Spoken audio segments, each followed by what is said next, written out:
Bom dia a todos e a todas. Queria cumprimentar aqui o Leonardo, do CONAS, o Renato Tasca, da OPAS, o Celino, do Ministério da Saúde, a Mônica, da UFMG, e a Cláudia, o Edson, Banco Mundial, e a Cláudia Colucci, da Folha, já agradecendo muito o convite, a oportunidade de estar aqui, para poder defender um pouco do SUS, que tanto apanha na mídia nacional. E começar exatamente nesse ponto. O SUS está para toda a população brasileira, para os 200 milhões de brasileiros. Nós, se pensarmos no dia de hoje, já foram milhares de brasileiros atendidos nas nossas unidades básicas de saúde, milhares de medicamentos entregues nas nossas farmácias, milhares de brasileiros que fizeram as suas sessões de hemodiálise, de fisioterapia, milhares e milhares internados nas nossas unidades de atendimento, de urgência, de emergência, nas nossas UTIs. Então, assim, é o SUS que funciona, é o SUS que está para 200 milhões de brasileiros.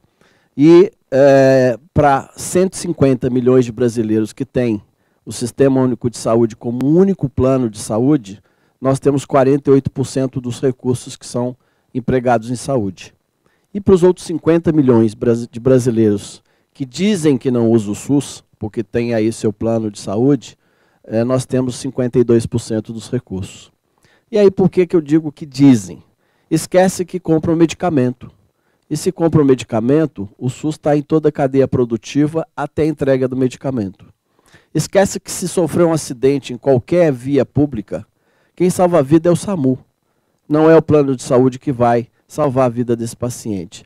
E aí eu podia falar de vigilância em portos, aeroportos, nas nossas refeições que a gente diariamente consome, né, e etc.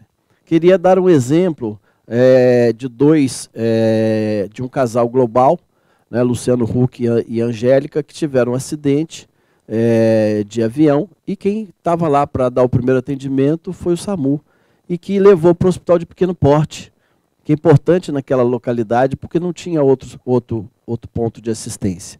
Então, assim, todos nós usamos o SUS, é um sistema que funciona, é o sistema que a gente defende, e que é subfinanciado. Nós temos R$ 3,30 por habitante dia, para dar tudo aquilo que o legislador colocou na Constituição. Né? Uma Constituição cidadã, de direitos, de acesso universal, igualitário, equânime, né? Mas esqueceu o legislador, quando escreveu no texto constitucional, de onde viria o dinheiro para dar tudo para todos, da forma que está na Constituição. Queria dizer que a aplicação de recursos em saúde foi estabelecida nos 3 níveis de governo, municipal, estadual e federal, para os municípios e os estados, desde 2000, a emenda constitucional 29, nunca mais mudou, os estados o mínimo de 12%, os municípios o mínimo de 15%, e o governo federal já teve 3 mudanças. A primeira estabelecido pela emenda 29, quando era o orçamento mais a variação nominal do PIB, depois a emenda 86, iniciando com 13,2% da receita corrente líquida, onde nós já perdemos nessa mudança 17 bilhões de reais, e agora a emenda 95, que congela sim os recursos da saúde para os próximos 20 anos. Os nossos deputados e senadores não perguntaram se a população vai crescer em 20 anos, se os desempregados para onde vão, né, eles vão para o Sistema Único de Saúde, e se os idosos acima de 60 anos, que hoje respondem por, hoje são 11% da população, em 20 anos serão mais de 20%, né, que têm doenças crônicas, maior necessidade de acesso à saúde, né, de como será a resposta à saúde para essas pessoas.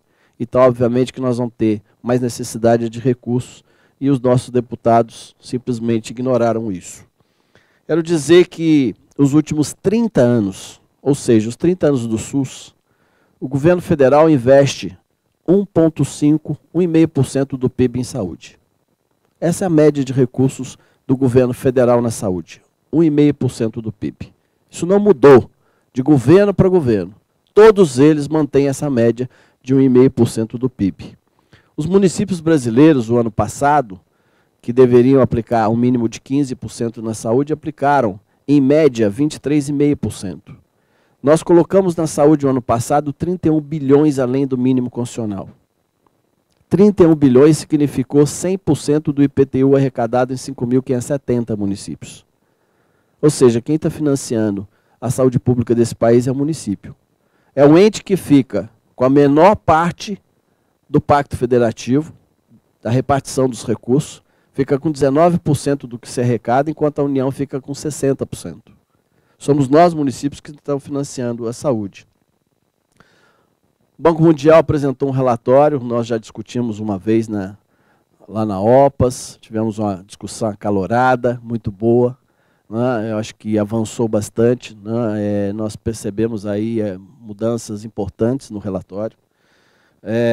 Queria falar um pouco sobre a questão da cobertura de saúde da família, estratégia de saúde da família, de fundamental importância para a gente inverter o modelo, ampliar a oferta, mas nós estamos já há alguns anos com 60% de cobertura.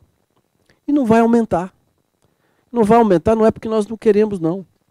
Porque existe também uma lei de responsabilidade fiscal que impede o município de gastar mais do que se arrecada e de gastar acima do limite prudencial de folha de pagamento. Então, se eu contratar, eu vou ferir a lei de responsabilidade fiscal. Se eu não contratar, eu não consigo ampliar acesso à minha população. Então, é uma escolha de Sofia. E quem responde lá na ponta é o prefeito, que fica inelegível, que tem as contas bloqueadas e que fica com bens indisponibilizados. A outra questão da estratégia de saúde da família é o custo. Quanto custa uma equipe de saúde da família hoje? De 35 a 40 mil reais. Quanto que o Ministério repassa? 10 mil reais. Então, mais uma vez, nós, municípios, estamos respondendo por mais de 60% só na estratégia de saúde da família com o custo dessa equipe.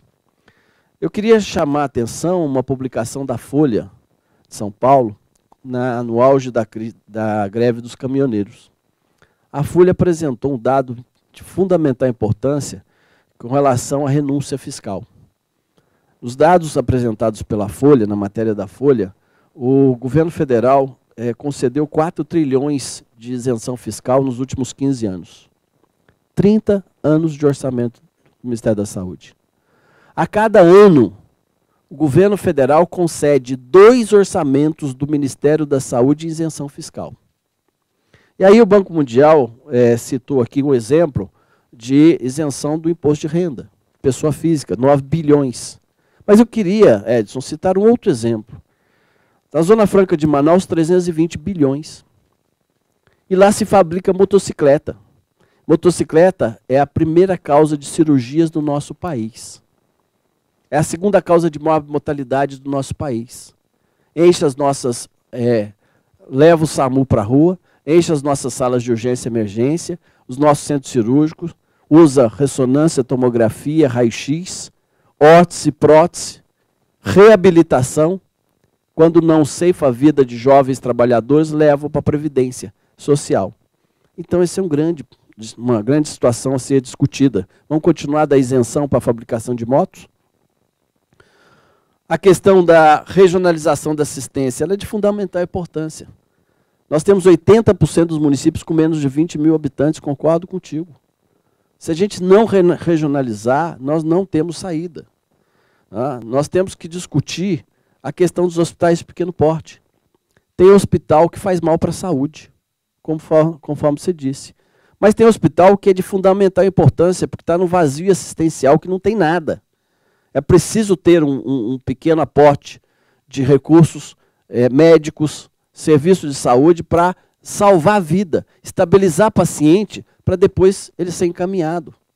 Nós temos regiões completamente distantes uma da outra.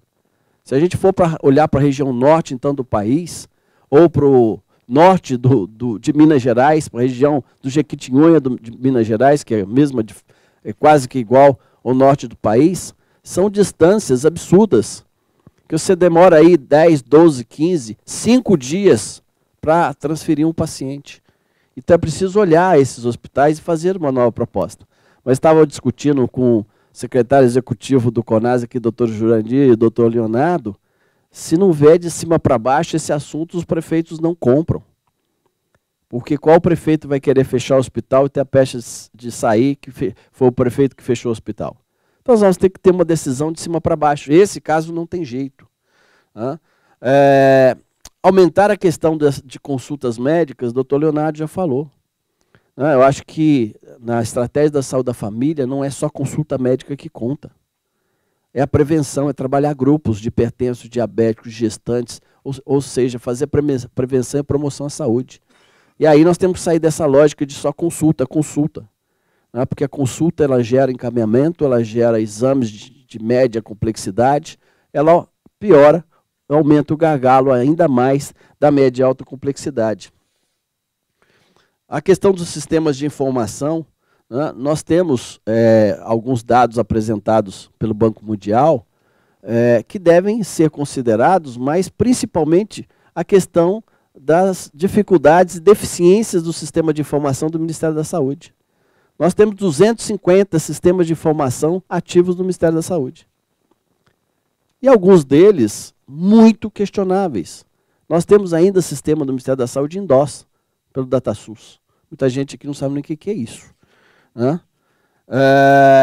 Concordo plenamente, nós temos que trabalhar com redes de assistência à saúde. A questão da ampliação da estratégia de saúde da família, eu já falei, tem a lei de responsabilidade fiscal. E ainda, né, nós tivemos aí a vitória parcial, temporária, com o veto do presidente Temer com relação ao piso de agentes de saúde, agente comunitário de saúde de endemias, porque de uma forma irresponsável, deputados e senadores atribuíram um salário de R$ 1.550 para agente comunitário de saúde. Cria um piso nacional para o município pagar lá na ponta. Quem contrata é o município, é um ente autônomo. Simplesmente porque são 250 mil agentes comunitários de saúde que para eles são cabos eleitorais. O impacto desse recurso, dessa irresponsabilidade de deputados e senadores, é de 3,5 bilhões de reais para o Ministério da Saúde por ano.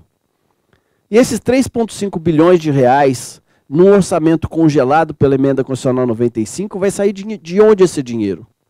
Vai sair da assistência farmacêutica, vai sair do SAMU, vai sair dos hospitais, vai sair da hemodiálise, vai sair da UTI, vai diminuir a assistência. Pela irresponsabilidade de deputados e senadores que resolvem aumentar o piso de agente. Felizmente, o presidente vetou. Mas eu não tenho dúvida que se a gente baixar a guarda, se a gente não continuar mobilizando prefeitos para que isso não ocorra, o ano que vem eles virão para cima e aí se aprova o piso, como se aprovou lá atrás, em 2014, né, um piso nacional diferente de um salário mínimo aprovado para a população geral. Para finalizar, eu queria falar da Lei 141, de 2012, né, que é uma lei desde 2012 que a gente não cumpriu, não deu conta de cumprir. Tem aquela história da lei que pega e a lei que não pega. A Lei 141 ela fala de critérios de rateio, né, como distribuir o recurso para a área de saúde.